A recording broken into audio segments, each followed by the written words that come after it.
That leads me to the next question, Tay. Now that you own all of it, you have the re-recordings, you have the original recordings. What should we listen to? Like, what do I roll with? Does it matter? Choice. You're just like whatever you guys want. Like, yeah, it's really whatever you guys want because I love both of them. I would not have put out the re-records if I didn't think that they held up or were better. I think a lot of the vocals I did on the re-records are better than the originals. Ooh. Okay, but it's like if you found a nostalgia in the originals and that was what you were listening to when you were 12 years old, bopping around in your bedroom, go crazy. Yeah. We got them all. I'm going to start doing comparisons. That's what I got to do. I just got to start doing comparisons. Yeah. You're going to listen to every beat. Yeah. You're certainly, it's not mandatory, Jason. I mean, it sounds like a good time. I'll say this. There's a few good playlists out there that have a mixture of them all. You've been streaming? Yes. Thank you. I've been streaming for about 2 years now. That's fantastic. Thank you so much. That's why we got that spike. In the that's what it was. 35-year-old male demographic. Right. Yes, that 1.7 billion, that was at least 1 billion of those, for sure. We have one IP address from one iPhone that continually is listening to this playlist. Did you have a favorite album that you re-recorded that, like, are there different eras that you liked recording more, re-recording? I really liked them all, but I think Red was very special. There were songs that I called From the Vault songs, and there was one which I think is maybe my favorite song I've ever written called All Too Well, the 10-minute version, where I unearthed. There were originally so many more verses in that song than ended up being on the album that I had put out when I originally put out Red. I made the glorious, fortuitous mistake of saying that to my fans in an interview. Words. You know what those words mean. I love it. You're so handsome. So basically, I said that in an interview to my fans, and they just like hung on to it. They were like, "Where's the 10-minute version? Give us the 10-minute version." Yeah. And when it came time to doing Taylor's version and re-recording the album, I went back in, found the verses, restructured the song to the way that it pretty much was when I had originally written it. Put them back in.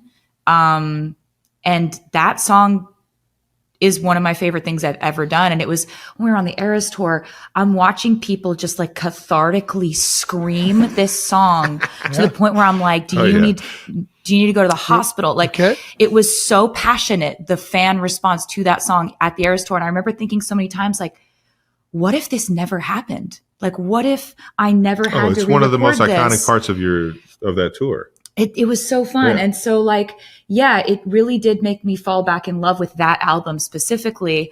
I have a song with Phoebe Bridgers that I really love on that, From the Vault. Chris Stapleton was a part of it as well. And I think that one, I've always loved Fearless in 1989 in a very pure way. But Red, I've kind of gone back and forth over the years and been like, like that re-recording it made me just be like, oh God, I love that album. I have no complicated feelings about that. Wouldn't have done anything different. Maybe except to include the original verses the first time.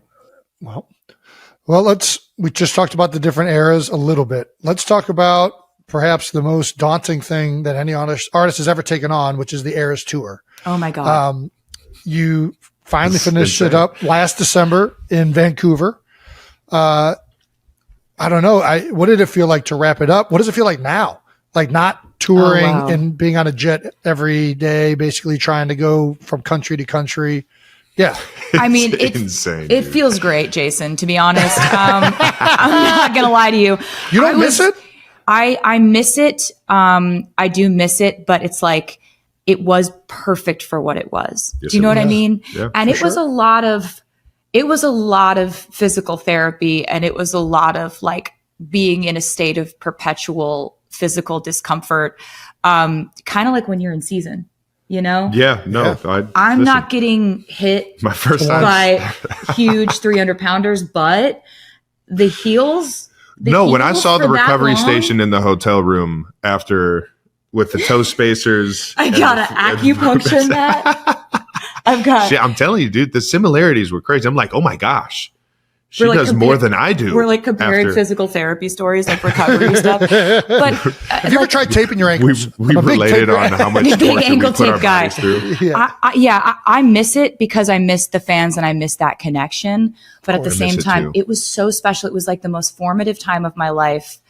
I learned so much about how far I can push myself, and if I set a goal, making that a 3.5 hour show in the beginning of the tour, it's like, you can't like be sick one day and then decide tonight it's going to be 2.5 hours.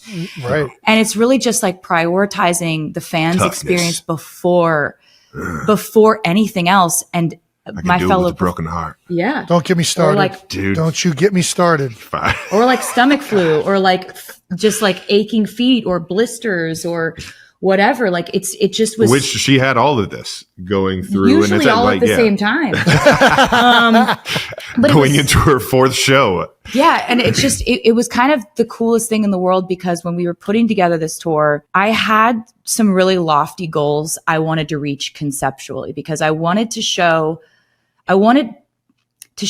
fans, and especially younger fans, visuals and sort of performance art references that were really important to me as a kid, and what inspired me to want to do this, right? So like, I wanted to put elements of musical theater, Broadway, ballet, scenery that you would see in an opera, Who thinks like this? I was about to say, I watched the whole tour. I just thought it was amazing. I didn't know this. But that's exactly it. I wanted it to be references that I thought were really high concept and really high value for fans, and for them to see things they hadn't necessarily seen before, all in one concert. But I wanted to do it at the highest intensity, rapid fire. You're seeing something new every 15 to 30 seconds.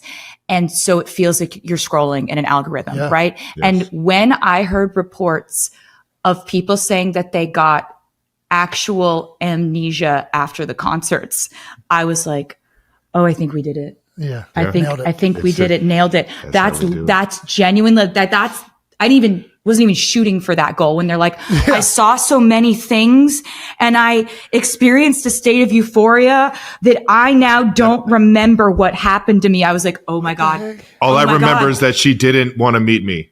That's it. That's all he got about. And as much as you, and I've told you this, as much as you want to, give New Heights credit, I give the Eras Tour credit. Yeah? I give the Eras Tour credit, because if I would have never gone to that show and been mesmerized. You enjoy doing all of these homey things. That's basically what you're saying? Yeah, I like to sew.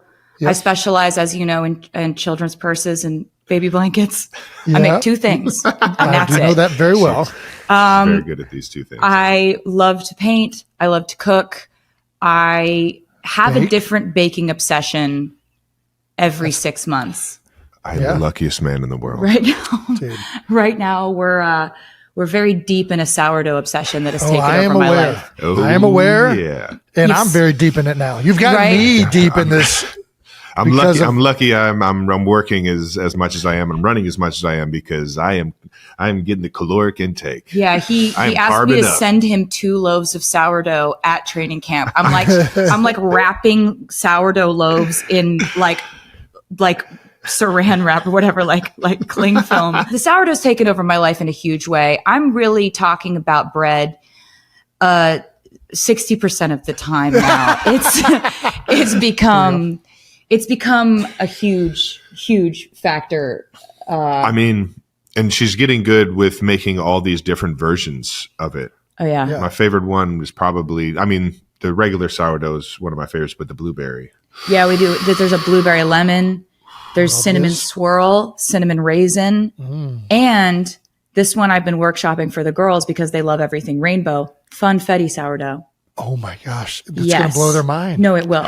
Because they love sprinkles. Like we put sprinkles in everything when we hang out. Yeah. It's really, She's a loafer for life now. Yeah. And it's gotten loafer pretty crazy over here. I'm just like always like baking bread and texting my friends and being like, can I send you some bread? I need some feedback. do you like this one better than you liked the other one? Like I did the rise a little differently. I'm on like sourdough blogs.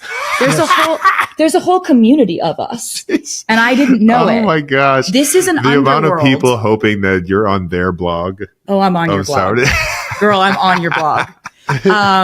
But it's like I just didn't know this. There's people like me out there, and this is where the internet is good. This is where the internet is a good place where you can curate a reality where like all I really use the internet for is sourdough and when Travis shows me videos of otters on his Instagram algorithm. I want it's an a interesting wild animal. I want a wild otter so bad. I just want to like find these little creatures. Yeah, he doesn't. Be friends with but them. he wants why one a wild one? Why wouldn't you? Because first of all, aren't they all magic. wild? Oh no, there's domestic. There's domestic otters. He wants one specifically whose life he saved, who knows that he saved very its noble. life. Who feels? Yeah. Yes. It's a really specific type of otter he's looking for. The videos that I watch are somebody just in a canoe. Yeah, he doesn't want to like go up to an otter and take it from its mother. No. He wants to see an otter, and the otter's like, my paw's caught in a shell. And he's like, I got you. And then the otter's like, thank you forever with its little paws. And I just bring him anchovies and then it every swims couple up, months. and you're kayaking, and it's like doing this to you. Like, that's what he wants. And I want it to, honestly. Who doesn't? Yeah, I mean, who doesn't? Yeah, right. Yeah. So, I mean, he tried to stay strong, but this time, even Travis Kelce couldn't hold back his emotions after what Taylor Swift just did for him, and fans are calling it one of the most personal moments in their relationship so far. Because behind all the success, awards, and sold-out shows, something much deeper is quietly unfolding. During a recent conversation reflecting on her journey, Taylor opened up about reclaiming full ownership of her music, revealing how every re-recorded album was not just a business move but a personal mission. And while she spoke about improving her vocals and giving fans the freedom to choose what they love, there was one detail that stood out: her connection to the process, especially revisiting songs like All Too Well and bringing back emotions that once defined her past. But this is where things take a turn, because sources close to the couple say Travis has been witnessing this entire transformation up close, from late-night studio sessions to quiet moments at home, where Taylor is no longer just performing for the world, but creating for herself. And that's when the surprise came. Taylor reportedly gave Travis something incredibly meaningful, not just valuable in price, but in emotion, a gesture tied directly to her journey of ownership and trust, and along with it came a promise, one that insiders say left Travis visibly emotional, because it wasn't about fame or fortune. It was about building something lasting beyond the spotlight.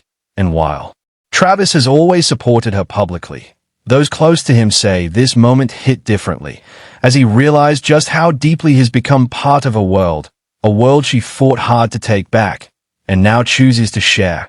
And as fans continue to speculate about what this promise really means for their future, one thing is certain: this story is far from over, and the next chapter might reveal even more than anyone expected.